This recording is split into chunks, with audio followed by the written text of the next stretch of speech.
Hello दोस्तों, आप सबों का स्वागत है जेके स्टडी चैनल में। तो आप सभी को कैसे हैं? आशा करते हैं आप लोग अपने अपने घरों में सुरक्षित होंगे और अपना ध्यान दे रहे होंगे। तो आज हम लोग देखने जा रहे हैं आधुनिक भारतीय इतिहास से संबंधित, और आज का जो प्रश्न होगा वो है भारतीय स्वतंत्रता संग्राम से संबंधित प्रश्न होंगे, जो आप सबों के सामने एमसीक्यू पे संबंधित होंगे। और ये जो क्वेश्चन आप लोगों के सामने मैं लाने जा रहा हूँ वो आपका SSC, NDA, CDS, UPSC, UPPSC और राज्य के हर एक पीएससी परीक्षाओं से संबंधित है। और ये जो सारे के सारे प्रश्न जो होंगे वो सामान्य अध्ययन से संबंधित होंगे, और इसलिए ये सिर्फ जितने भी स्टेट लेवल के एग्ज़ाम्स होते हैं उन सबों के लिए भी ये काफ़ी महत्वपूर्ण होंगे। तो चलिए शुरू करते हैं। तो सबसे पहला क्वेश्चन है आपके सामने, स्वतंत्रता संग्राम के दौरान रविंद्रनाथ टैगोर ने किसके विरोध में अपनी नाइटहुड की उपाधि त्याग दी थी? नाइटहुड की उपाधि त्याग दी थी किसने? रविंद्रनाथ टैगोर ने। ऑप्शन है बंगाल विभाजन, ऑप्शन बी है जलियांवाला बाग नरसंहार, ऑप्शन नंबर सी है भगत सिंह, राजगुरु एवं सुखदेव की फांसी, या इनमें से कोई नहीं। तो इसका सही जवाब होगा ऑप्शन नंबर बी, जलियांवाला नरसंहार। तो आप सबों को पता है कि रविंद्रनाथ टैगोर को एक उपाधि दी गई थी नाइटहुड की, तो उन्होंने जलियांवाला बाग नरसंहार के खिलाफ में उन्होंने अपनी उपाधि को त्याग दी थी। तो उन्होंने इसके संबंध में लॉर्ड चैम्सफोर्ड को पत्र लिख करके यह उपाधि त्याग दी थी। चलिए अगला क्वेश्चन है, निम्नलिखित में से किसे अकादमिक एसोसिएशन की स्थापना के लिए जाना जाता है? अकादमिक एसोसिएशन की स्थापना के लिए किसको जाना जाता है? तो वो जाना जाता है, पहले ऑप्शन देख ले, हेनरी विवियन डेरोजियो, मधुसूदन दत्ता, मदन मोहन तर्कालंकार, या option number D Surendra Tagore. तो इसका सही जवाब है option number A, Henry Vivian Derozio, जिनके द्वारा अकादमिक एसोसिएशन की स्थापना की गई थी।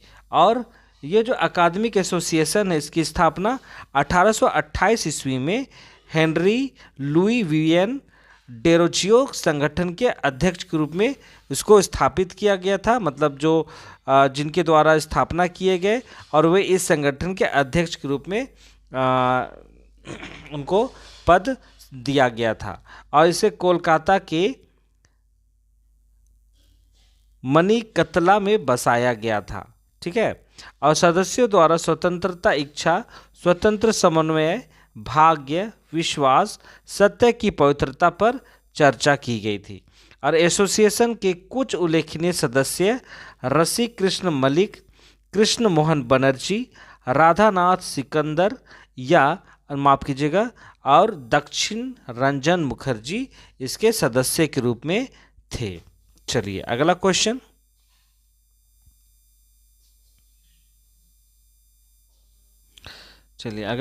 है आपका, निम्नलिखित में से किस मुगल सम्राट के नाम पर ईस्ट इंडिया कंपनी ने भारत में पहला सिक्का चलाया था? किस मुगल सम्राट के नाम पर ईस्ट इंडिया कंपनी ने पहला सिक्का चलाया था? ऑप्शन है जहांगीर, फर्रुखसियार, मोहम्मद शाह, या जहांदार शाह। तो इसका सही जवाब क्या होगा? तो इसका सही जवाब होगा ऑप्शन नंबर बी, फर्रुखसियार, जो मुगल बादशाह थे उनके नाम का ईस्ट इंडिया कंपनी ने सिक्का चलाया था। और ये भी कहा जाता है कि जो 1717 ईस्वी में फर्रुखसियार शाही फरमान ने कंपनी को अपने सिक्के ढालने की अनुमति भी दी थी, मतलब परमिशन लिया गया था और उन्हीं के नाम पर ये सिक्का को ढाला गया था, और 1917 ईस्वी की यह बात है। चलिए अगला क्वेश्चन, निम्नलिखित में से कौन 1851 में स्थापित ब्रिटिश इंडियन एसोसिएशन का अध्यक्ष बनाया गया था? 1851 ईस्वी में राधाकांत देव, देवेंद्र नाथ टैगोर, प्रसन्ना कुमार, या द्वारका टैगोर। तो इसका सही जवाब क्या होगा? तो इसका सही जवाब होगा ऑप्शन नंबर ए, राधाकांत देव को आपका 1851 ईस्वी में ब्रिटिश इंडियन एसोसिएशन का अध्यक्ष बनाया गया था और सचिव के रूप में देवेंद्र नाथ टैगोर को सचिव बनाया गया था। चलिए अगला क्वेश्चन है, 1857 के विद्रोह के दौरान निम्नलिखित में से कौन अंग्रेजों के प्रति वफादार रहा? कौन 1857 के विद्रोह के दौरान कौन अंग्रेजों के प्रति वफादार रहा? ऑप्शन देखिए, इंदौर के होलकर, ऑप्शन बी कश्मीर के गुलाब सिंह, ऑप्शन सी ग्वालियर के मानसी, या उपरोक्त सभी। तो इसका सही जवाब होगा ऑप्शन नंबर डी, उपरोक्त सभी। मतलब इंदौर के होलकर, कश्मीर के गुलाब सिंह और ग्वालियर के मानसी जो 1857 ईस्वी के विद्रोह में अंग्रेजों के प्रति वफादार थे। और साथ ही साथ यहाँ पे हैदराबाद के निजाम जो हैं, पटियाला, नाभा और जिंद के सिख शासक, ये सारे के सारे अंग्रेजों के प्रति वफादार थे। चलिए अगला क्वेश्चन है, ब्रिटिश भारत के दौरान निम्नलिखित में से कौन सी समिति या आयोग शिक्षा से संबंधित थी? ब्रिटिश भारत जब अंग्रेज यहाँ शासन कर रहे थे तो कौन कौन सी समिति थी, आयोग थे जो शिक्षा से संबंधित थे? ऑप्शन देखिए, सार्जेंट योजना, मैकडॉनेल आयोग, फ्रेजर आयोग, या हार्टर्ग समिति। इसका सही जवाब क्या होगा? तो इसका सही जवाब होगा ऑप्शन नंबर डी, 1 और 4। मतलब सार्जेंट योजना और हार्टोर्ग समिति जो थे ब्रिटिश भारत के दौरान वो शिक्षा से संबंधित कार्य कर रहे थे। ठीक है, यहाँ पे जैसे आप सभी को देख सकते हैं, यहाँ पे बहुत सारी बातें यहाँ दिखाई गई है। शिक्षा से संबंधित कुछ कुछ आयोग थे जो ब्रिटिश भारत के दौरान यहाँ पे कार्यरत थे। जैसे पहला है आपका चार्ल्स हुड डिस्पैच। ठीक है, वो 1854 में इसको लाया गया था और उसमें गवर्नर थे डलहौजी। फिर आता है हंटर आयोग, वो आया था 1882 में और उस वक्त गवर्नर थे लॉर्ड कार्जन। फिर आपका सैडलर आयोग जो 1917 ईस्वी में लाया गया था और गवर्नर थे लॉर्ड चाम्सफोर्ड। फिर आता है आपका हार्टर्ग आयोग जो 1929 ईस्वी में आया था और लॉर्ड इरविन वहाँ के गवर्नर थे हमारे देश भारत के। और सार्जेंट योजना जो आपका 1944 ईस्वी में आया था और लॉर्ड वेवेल उसमें गवर्नर थे। चलिए आगे हम लोग देखते हैं, कई मायनों में लॉर्ड कॉर्नवालिस का स्थायी बंदोबस्त ईस्ट इंडिया कंपनी के लिए मददगार था। ठीक है, बंदोबस्त ईस्ट इंडिया कंपनी के वक्त में जो यहाँ की कृषि थी, जो स्थायी बंदोबस्त के नाम से भी एक था, कर का ये एक प्रकार था जिस पे लॉर्ड कॉर्नवालिस थे। तो ईस्ट इंडिया कंपनी के लिए ये स्थायी बंदोबस्त किस प्रकार मददगार साबित हुआ था? तो ऐसे क्या क्या बातें थीं और देखिए यहाँ पे पॉइंट दिया हुआ है। पहला पॉइंट है कंपनी के लिए राजस्व का संग्रहण निश्चित और नियमित हो गया।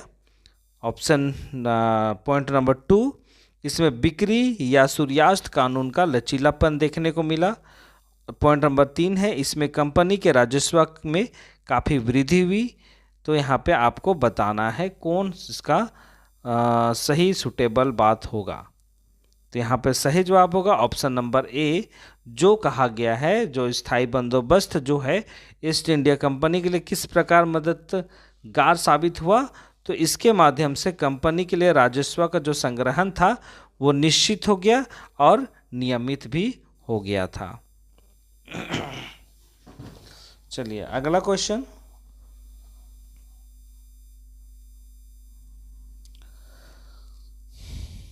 निम्नलिखित में से कौन इंडियन होम रूल लीग का अध्यक्ष था? निम्नलिखित में से कौन इंडियन होम रूल लीग का अध्यक्ष था, ये आपको बताना है, जो 28 अप्रैल 1916 ईस्वी को अस्तित्व में आया था। आपको बताना है कौन इसके अध्यक्ष थे। ऑप्शन देखिए, NC Kelkar, option B GS Kharpade, option C BS Munje और ऑप्शन डी जोसेफ बैप्टिस्टा। तो इसका सही जवाब क्या होगा? तो इसका सही जवाब देखते हैं हम लोग। इसका सही जवाब होगा option number D, Joseph Baptista. इसके अध्यक्ष बनते हैं इंडियन होम रूल लीग के, जो 28 अप्रैल 1916 ईस्वी को अस्तित्व में आया था। तो इसमें यह कहा गया है कि जो बॉम्बे में एक भारतीय राजनीतिज्ञ और कार्यकर्ता थे जिसका नाम आपका जोसेफ काका बैप्टिस्टा था, और अपनी स्थापना के समय भारतीय होम रूल आंदोलन के ये अध्यक्ष के रूप में बनाया गया था। तो ये था आज का 10 क्वेश्चन आज हम लोग ने देखा है, जो आपके एग्ज़ाम्स के लिए काफ़ी मायने होगा, आशा करते हैं, और आपके नॉलेज के लिए भी ये काफ़ी मददगार साबित होगा। ठीक है, और आज हम लोग ने स्वतंत्रता संग्राम से संबंधित प्रश्न देखे हैं और आधुनिक भारतीय इतिहास का आज हम लोग क्वेश्चन देखे हैं। इसी प्रकार मैं आने वाले समय में भी प्राचीन भारत से संबंधित हो, मध्यकालीन भारत से संबंधित हो, सारे के सारे इसका MCQ मैं आप सबों के सामने लाने का प्रयास करूँगा।